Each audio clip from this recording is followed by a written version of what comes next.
If functions are great. Basically, you make up some rule, assign that rule to a cell, and tell Excel to shoot out a different value whether the rule is followed or not. Easy example of this is with numbers. Go into your spreadsheet and type equals if with an open parentheses. Up first, the logical test. This is essentially you making up your rule.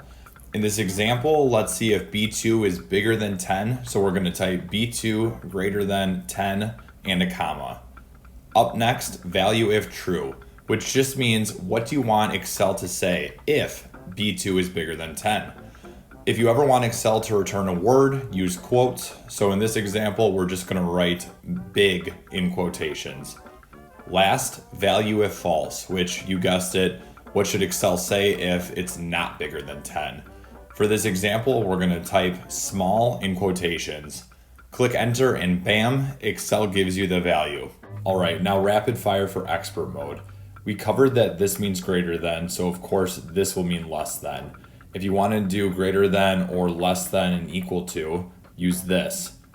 Pretty obvious this will mean equal to, but what's not obvious is that this means not equal to. So you could type something like A2 is not equal to 2. Logical tests don't always need to be about numbers either. You could say, does A2 equal ice cream? But if you use a word, put it in quotes.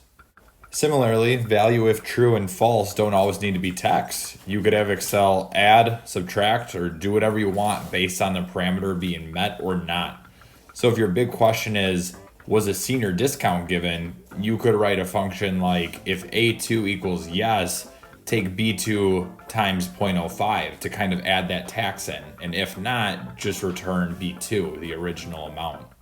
Thanks for watching. Let me know if there are any questions in the comments below. Make sure to like and subscribe. Thanks again.